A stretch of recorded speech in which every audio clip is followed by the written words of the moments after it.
But Walter's been a friend and a visionary and a support to me for many years. And the context of, and also Quincy, I mean, a lot of people, right? But I'm announcing Walter right now, and providing a context where there's a rich soil and safety to sort of grow and experience yourself changing and evolving. So I want to honor you for that, and I just, keep trying to hang on the coattails of crazy women like you. And, who they can, I don't know how they stay up and drink till wee hours in the morning and get up. We get up early. 6 in the morning and do it all over again. They seem energized by that. I don't get it. Anyway, please give a warm welcome to Walter Watson. Thank you. I held him back. Thank you. All right, do I really need this? Can you hear me without it? No? I'm mic'd up. I'm mic'd up for the recording. Really, can't y'all hear me? I can. I like to move around. All right, so I'm from Jackson, Mississippi. I am active in the business. When I say active, let me tell you what I've done in the last 2 weeks, okay? Bought a primary residence. Got 2 Airbnbs up and running. That means that's 3 households I had to get up and running this in the last week. All right, I settled a potential lawsuit. That's good, isn't it? No. Quincy and I bought a house that we think we got it sold, and so we did that as a joint venture.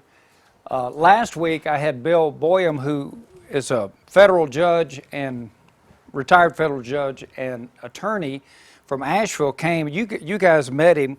He came to the Jackson event this summer, and he said, I want to come hang with you. I said, all right, great. It's never a good time, but come hang on. So he got there on Sunday, and I evicted him on Friday. So I was all week. So we made 15 offers during that time. I think we got 12 of them accepted. We've sold 2 houses retail with financing. During that time, I prepared all the documents for it. All right, so you think I'm busy? I'm stirring the pot all the time. And so I don't know if this is appropriate or not, Dawn, but if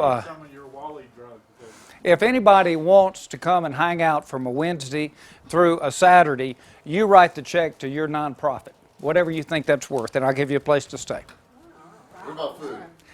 It's on you. That's for 2 people. 1 or 2, so you can go make some friends. Anybody want to come with me? All right, so I'm old. I'm 63, but I'm still active. And I was just like everybody else that got clobbered in 2008. I got my ass handed to me because our market decreased more than any other market that I know of. And we're just now coming back. How many years ago was that? 10. 11. Anybody lived an 11-year down market? You learn how to get creative, and this 2-noter model was a result of having an illiquid market with declining values. All right, I hope you never go through it because it was not fun. But in the process, I became an accidental do-gooder. Didn't mean to be, but it just made sense to take tenants, helping them become homeowners, right? Helping tenants become homeowners, and I do that at least once a week. All right, so what that means is I'm creating future income. Most of the houses I buy are in IRAs. We use only trust for buying and selling, only trust, okay? Draw that line right, Dawn, draw the line. You can have LLCs, but probably the most important thing I've learned in my whole career is mastering trusts. And it's a hard thing to get, but it just gives you so many options for doing business. Lightning fast. So I'm just now thinking I bought 2 other houses that I didn't mention in the last 2 weeks also. And how do you learn trust? It hurts.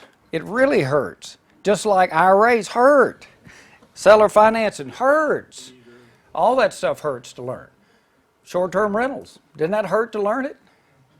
I mean, anything worth learning is going to hurt, I think. So that's what I do in in my market now, I haven't had anybody that has bought into the fact that it's better to take less payments and have a homeowner in there or take the higher rent. Landlords don't seem to get the fact that you make more money if you sell or finance. And the reason for that is when they own the house, they might say, Walter, can you help me find somebody to fix my roof? Versus, rent man, come over here and fix my roof, right? It's a whole different mindset. So if they got a problem, I say, well, what are you going to do about it? And I'll help you any way I can. But what are you going to do about it? Air conditioner goes out in hot Mississippi. We had that situation 2 months ago. Had a $5,000 package unit that went out. He didn't have $5,000. So I said, you go figure it out, and whatever the solution is, I'll be part of that. So he found somebody to put a new, another unit, had a year warranty for $500. He found that guy. And I said, I'll pay for the bill, you pay me back $100 a month. And it worked. So you got to be involved in this. This is not push button investing at all. All my borrowers know me. I recruit allies on a daily basis in my town. All right, do you do that? I'm just asking, do you realize that your network, Quincy and I know this, whether it be a local micro economy, Dawn, that's what you're talking about, your local economy, if you buy into that fact, well, I called up 2 borrowers that I knew had skills last Friday. I said, I need you to pour that concrete. Go give me a bid. And he did.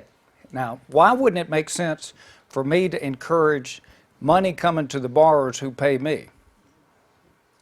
It would, wouldn't it?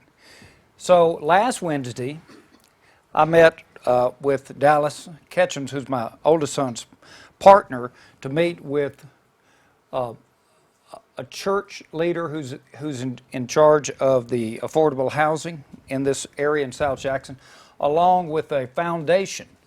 And the end of that meeting, they came away and said, we like your model better, and your funding is going to be unlimited.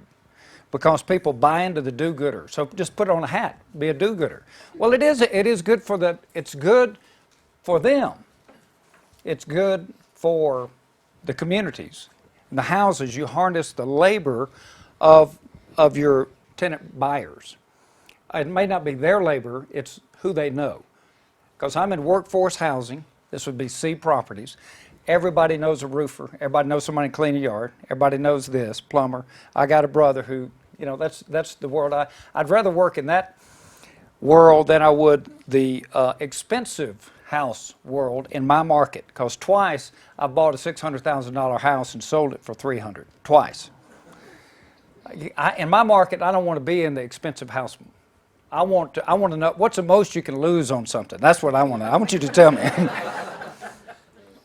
So we got this initiative, and part of that is when we got a square in this area, about 15,000 houses, that we're going to have a concerted effort. But I have not been able to talk anybody in my local market to switch their mindset from getting $800 a month. Would you rather get $800 or $900 a month rent, or would you rather have a mortgage that pays $450? Which would you rather have? Which do you think you make more money on? Mortgage, probably. Yeah, I mean, that's been my experience, that you'll make more money. And since I'm thinking about my last quarter of investing, 63 last quarter, I want a fully liquidating estate. And I want it to be in notes, and I want it to be tax-free in my IRA. That's my plan. Now, I can do the help along the way. I can help people. But I'm really in it for the money. Don't be confused. This isn't a charity. And if it's a charity, those things, the wheels fall off if you're not doing it to make a buck, I think. Okay? So let's make a buck, and how we do it. So I can't take this. So here's a typical deal. I'll have $26,000 all in on a 3-bedroom, 1.5 bath in my town. Most of that's coming from me. No, that's the purchase price, all in. This is not about you, Quincy. Now, I can rent that for an $800 rental. I got 2 sons that have 2 separate property management businesses. You think that'd be easy for me to just turn it over to them? That total of 650 units. They got game, okay? I don't want to do that. Because that doesn't help the community, the family, and all that to have it a rental. So I got 26, so I can sell it for 45 with 3 down. So somebody, you turn a house over for 3 down? I sure would. I sure would. A total of 48, 45 financing, 180 payments, 7.75%, and let's just call it 450. So with taxes and insurance, that's going to get them right at $600 on the $800 rental. They got to give me $3,000 down. I got to vet them just like you would anybody else. And I make the payment start 2 months later to give them, because when you're moving, you don't know what expenses you're going to have. And more importantly, I don't know what's wrong with the house. You buy a house and you think you know what's wrong with the house? I've never, not once, known what's wrong with the house. Not once. Even had a $1,000 inspection, and they don't show everything. So they're going to be, so I got to have a little fluff in what I create the note for and what my all-in price, because if I got to replace that air conditioning unit after they move in, I want to have the cash to do it, right? So I can create a $33,000 note, 100 payments, and that'll be a first mortgage fully liquidating. Let's call it 450 P&I, roughly 450. I think it's that area. So I'm matching the payment on the wrap with the payment on the underlying. So I got a fast amortizing first. Then I'm going to wrap it. And I sell off the first. I take the risk of the second. What's your note rate? Sorry, I didn't hear that. 7.75. And I just picked that number directly out of the air. It doesn't correlate to anything. Now, this would not work in many of your markets. This is a very price-specific. There you go. What was the term? Sorry. 100 payments on the first, 180 wrap on the second wrap. Which one's the 7.75? Both of them. So, all right, so wraps. Who's done wraps in here? All right, so that's 6 people in the room. That's all. You got 7. You got to learn. Oh, there's a question. I don't know what a wrap is. All right, so. You know what for lunch? Yeah. Not that either. All right, so a wrap is a second mortgage that encompasses and acknowledges the first obligation. Okay, so when I asked Dawn, loan me $33,000 so I can acquire this property. Let's say I did that. Then when I sell it with new financing for 180 payments that acknowledges the payment of the 100 payment underlying. Now, by the way, Quincy and I will agree on this one statement, that's one of the 2 or 3 best IRA investments you can make. So I can sell that wrap to Quincy, and I have on multiple occasions, and he likes it because a lot of the retirement accounts that he's involved with need long-term money, not so much today money, like kids' education account, right? Or a health savings account. So I'm after this. I'm after the difference between 100 payments and 180. All right, $450 a month and future income starting in 8 years, that's okay, isn't it? What about if you're doing 1 a week? Is that okay? Yeah, that's okay. How many? So we could do literally 1,000 of these in my town. We got all the houses we need. We got actually all the funding we need. We got all the tenant buyers we need. All we need is, and my weak point is the administration of this much work. Because a typical closing involves trust when we acquire, trust when we sell. Trust on the note, as the lender on the note. Might have 2 different trusts. And you say, why in the world would you want to do that? Everything I do is for a reason. And it usually has to do with a scar. Somebody cut me. I don't want to do that again. So I'm trying to protect myself as best I can, as well as going forward, because you don't always know crazy when you meet crazy. Yes, sir? Can't you hire more help? Yeah, I'm in the process of that. I've hired 2 people this week. But I'm at a tipping point that if I'm going to scale it, I got to have more. And what I want is these folks coming into the Jackson market to do exactly what, see, I'm not trying to make the money, I'm trying to show you what I'm doing so you can come help our community. I'm all in on Jackson. Jackson's about 180,000 people, and so it's our state, capital, a county seat, city, government, hospitals. We got a lot of fat people. We got a lot of sick people. We got a lot of people that are on the government tit. A lot of people that get checks from the government. A lot. We probably have the highest percentage of medically disabled people in the nation, and we also have the highest number of non-filers of income tax, either negative or no income tax due. It's 49%. Now you say that's a lot, right? You know what California is? 33%. There's a lot more Californians than there are Mississippians. We got a population of 3 million. How many in California? What's a third of? 35 million or something. Yeah, all right, so California, it's worse by far. Yes, ma'am. I just want to make sure I'm understanding this right. So you buy it for $26,000. All in, fixed up. All in. Okay, so you then sell that first note for 33 cash in your pocket. Or borrow the money. Or borrow the money. Well, no, because she's greedy. Dawn has got to have that 10% yield. So the note's written at 7.75, so she'll actually fund it for 29.5. So you're basically walking out with 3.5. Yeah, and I got that cush because I'm going to need it. Because I don't know what's wrong with the house. I don't.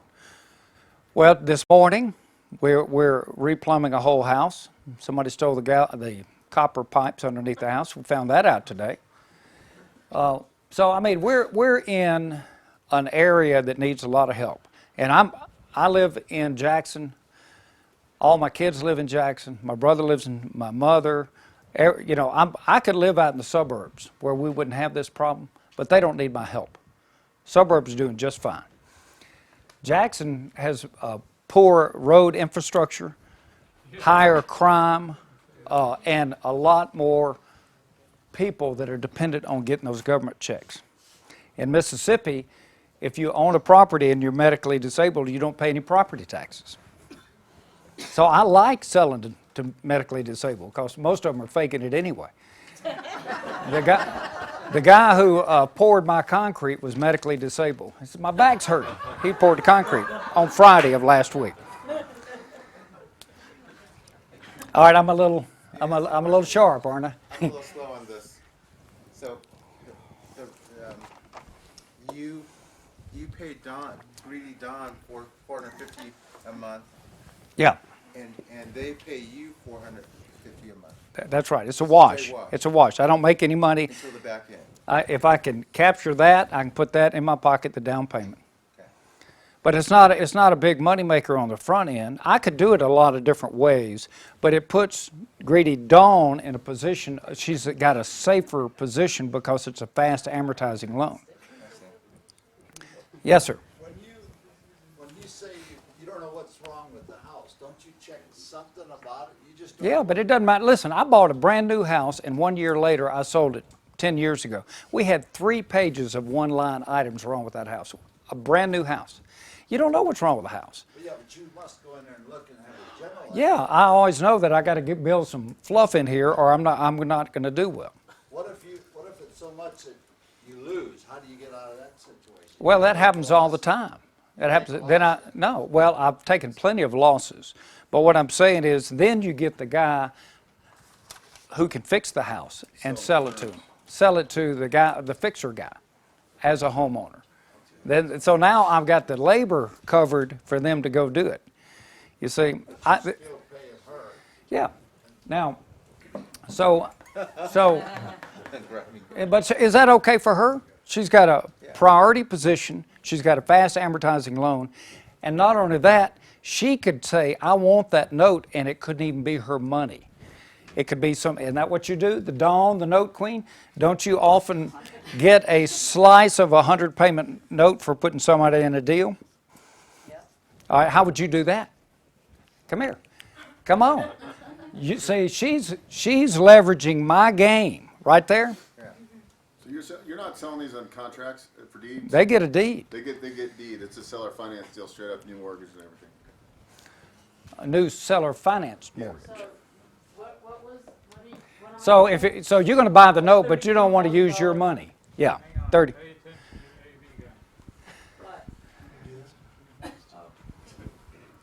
Where's my AV guy? He's usually back there.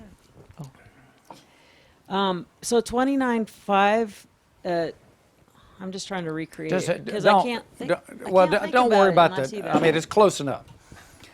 What would Okay. you? How would you fund that?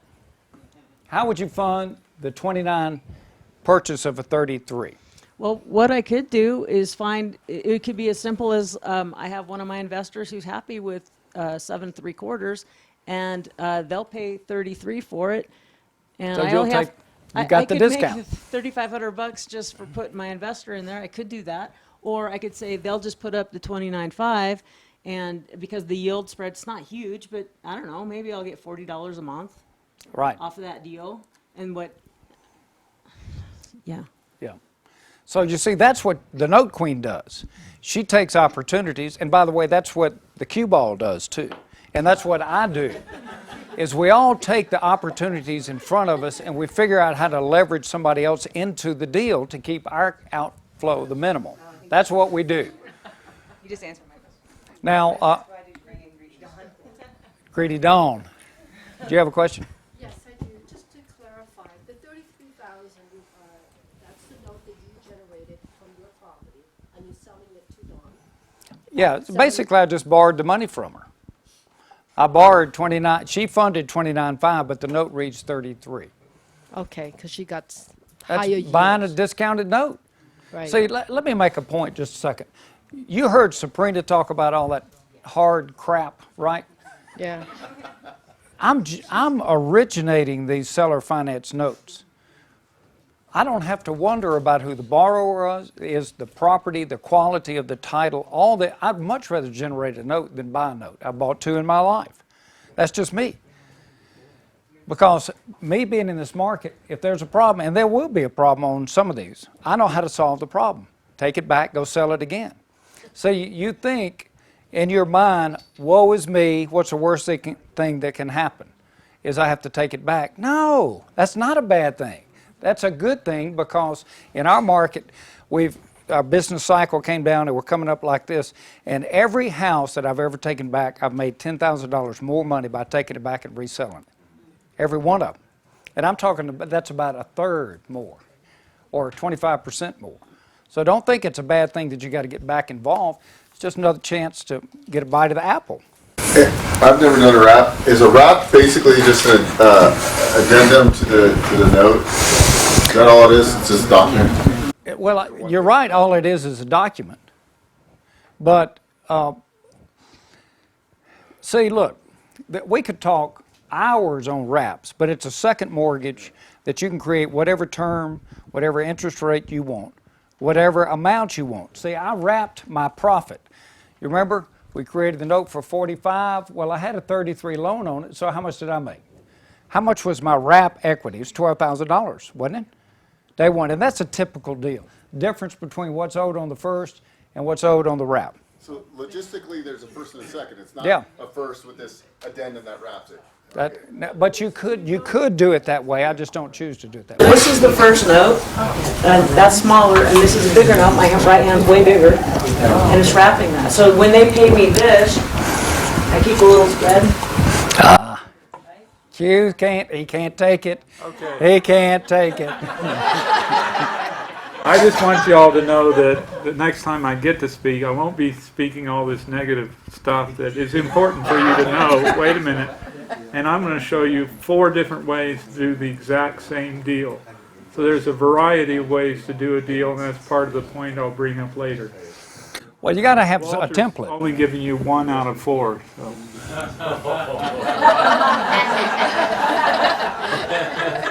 He couldn't help it.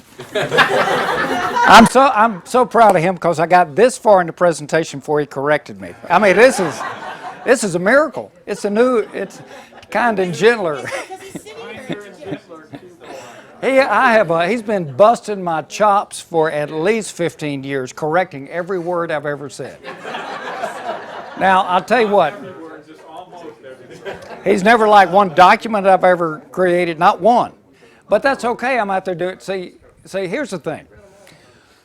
Would you rather be a deal sourcer guy or gal? You sourcing your own deals? No. All right, now what? All right, who sources deals in here? I mean volumes of deals. You source loan deals, right?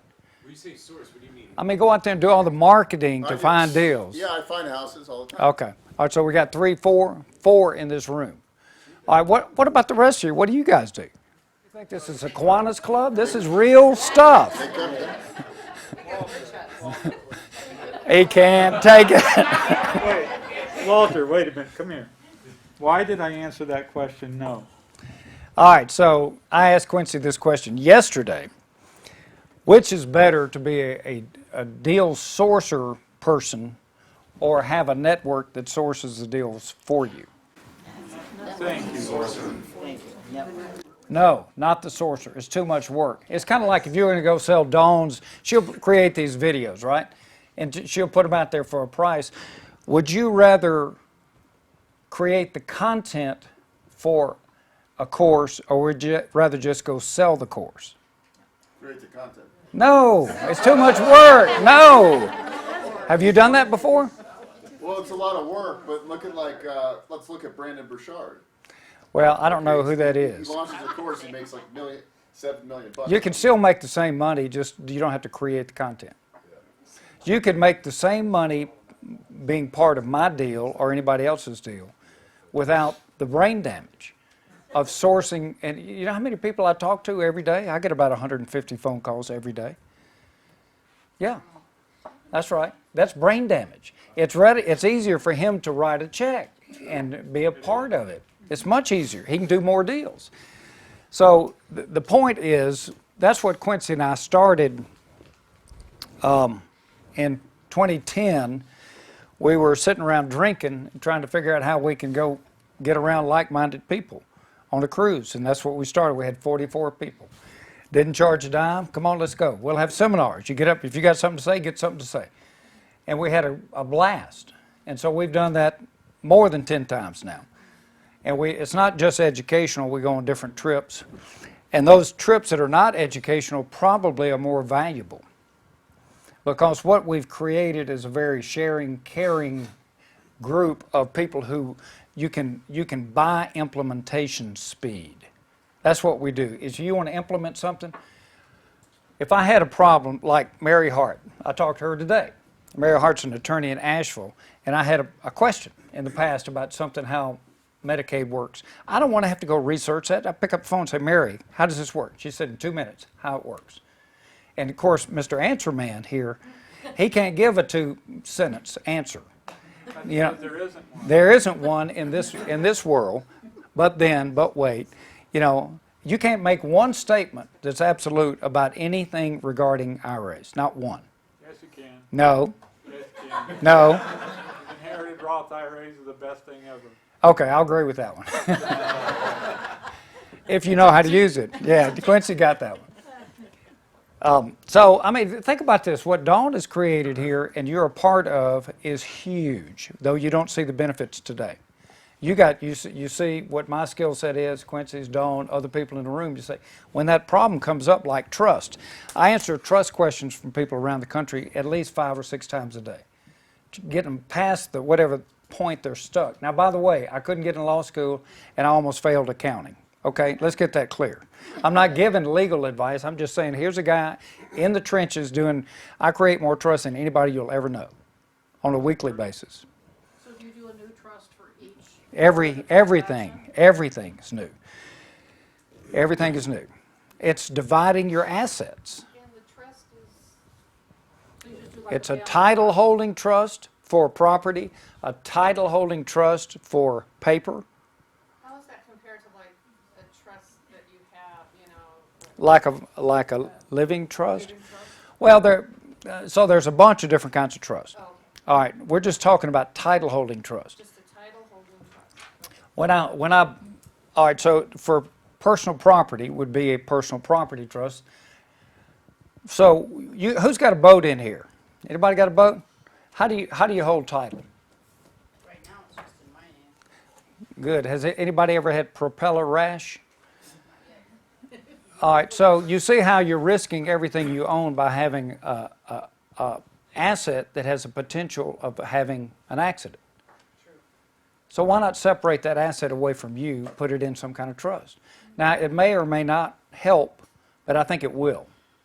Same thing's true with real estate. Why wouldn't you want to? All right, so let's thump our chest. Who's got the most property in one LLC? Come on, brag on it now, because you're on camera. No, you don't want to ever tell somebody what you got. Never, never, never. Don't do that. It's none of their business. But if you got 10 properties in one LLC and they have a slip and fall and they get a judgment against it, it attaches to all of them. All of them. Why wouldn't you want to separate your assets? Title holding trusts do that. But they're not asset protection tools in and of themselves. No, they're not. They're not asset protection tools in and of themselves. So, see how seller financing, IRAs, and trust are very much, I can't tell the difference, just like Dawn's first presentation. I told her today that was the best presentation I've ever seen on putting the different pieces together. And I told her what we need to do, and I don't know if she'll do it.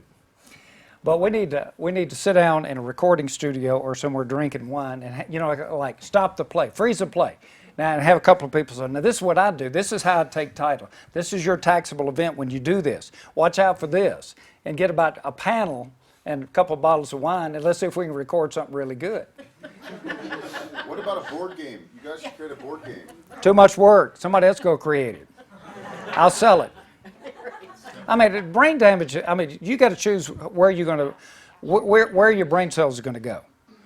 I would rather chase the dollar. Personally. Because you remember, I'm in my last quarter, I talked about that.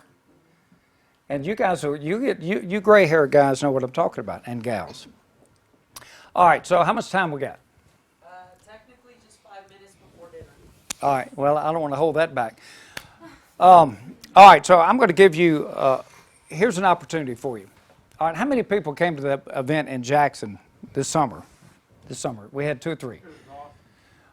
So I've got Mississippi Affordable Housing Summit. Dawn was one of the speakers. Quincy was one of the speakers. And so we're going to drill down on everything I do to make that happen. And it's going to take 3 days to do it. Talk about brain damage. Yeah. We're not going to do things that are not related to what you're going to do. No. And so we'll have property tours and we'll have live negotiation with tenant buyers. That's kind of interesting. How do you talk to people? All right, so I got to tell one thing. All right, so Axel, let's wrap this up right here. Cut the camera off. I want to tell you about a deal. Can I? Oh, roll it, but just don't put it in there, okay? And then we can wrap it up in a minute. So I bought this house. So I've told a couple of people this. All right, so my wife and I were newlyweds of 41 years, right? And so we're empty nesters. We got a 3-bedroom, 2-bath house that's not big enough for her. We bought the house because it was near my grandkid when it was my first one, when it was born 6 years ago. Anybody know about that? Yeah. I had to move near the grandkids. And so her dad died 6 months ago and left some old furniture. Basically, it's old furniture. And she calls it antiques, but it's old furniture. We had to pay $5,000 to get it back to Mississippi. All right, now it's in a storage room. And my wife says about a month ago, you know, since we have this furniture, we got to get a bigger house.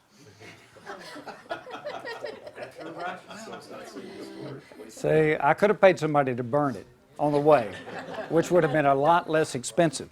But no, but wait, so I got to go buy this house. We looked at, we knew where we wanted to be, and we looked at a bunch of them. And it's, in our neighborhood, 125 to 130 renovated old house, 125 to 130 per foot is market. All right, so it's not that much compared to some markets, but it's a traditional neighborhood next to 2 colleges and hospitals, and it's where I want to live.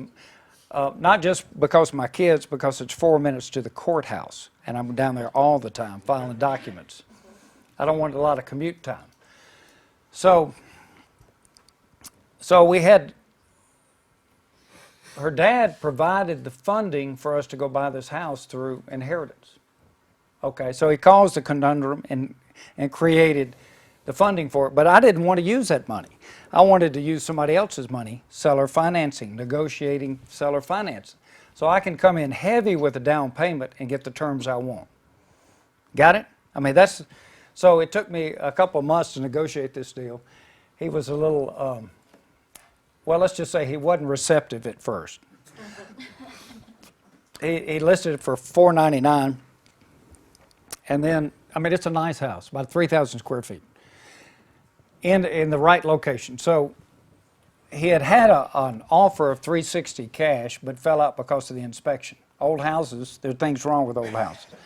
So I negotiated $325. Okay, well, that's okay. I don't know what it's worth. I never saw an appraisal. It's $325. But wait. There's more.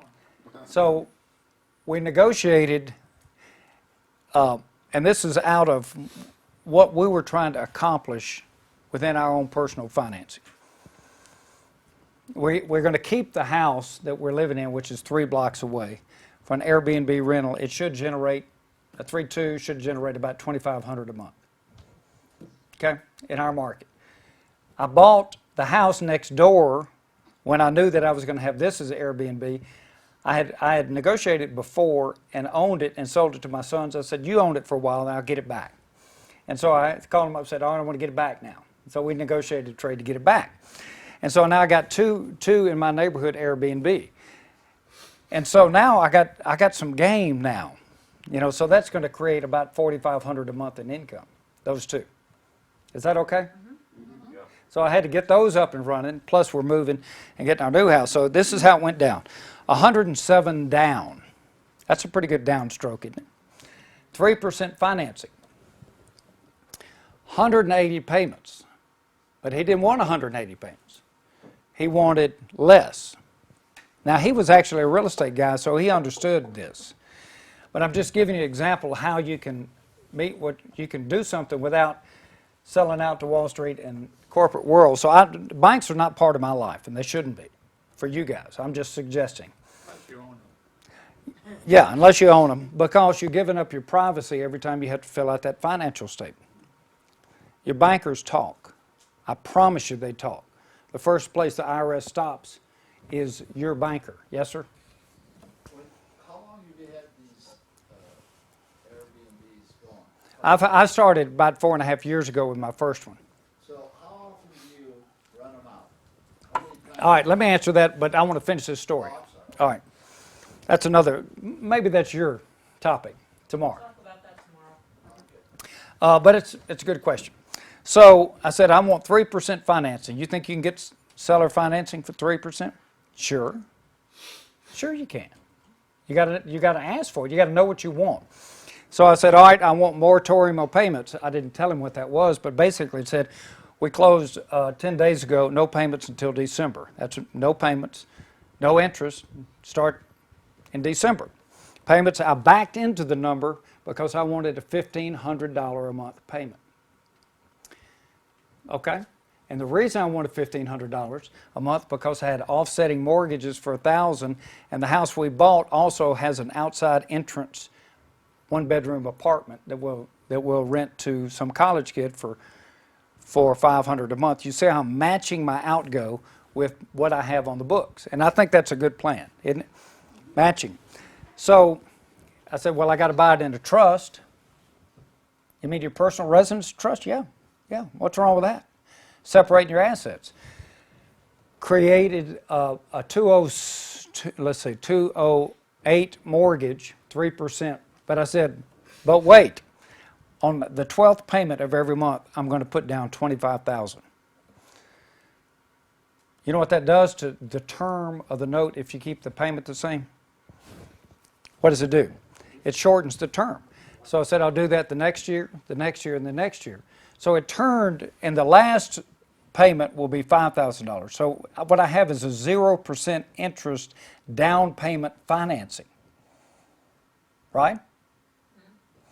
And I keep the payment the same, but what that does, it turns that mortgage into a 6-year mortgage, 72 payments. It's zero. It's zero. At zero what? Are you saying 0% interest? Well, on the down payment financing. Gotcha. And let me ask you, did you sign a PG, a personal guarantee on that? Certainly not. So you just patented the trust? Well, not only that, that was part of it because I didn't know whether I was going to take it in an IRA or not, but you can't guarantee.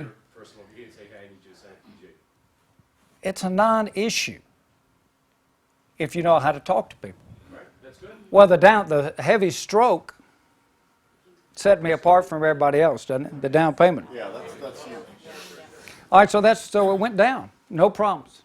We all cried together because it was a third generation owned house, and they wanted us to have it. And so we closed on Friday. On Saturday, we knew both families on either side of the house, and their kids come over and play with my grandkids. So, I mean, can you imagine moving into a neighborhood where the parents on either side are comfortable with somebody like me watching their kids? Really?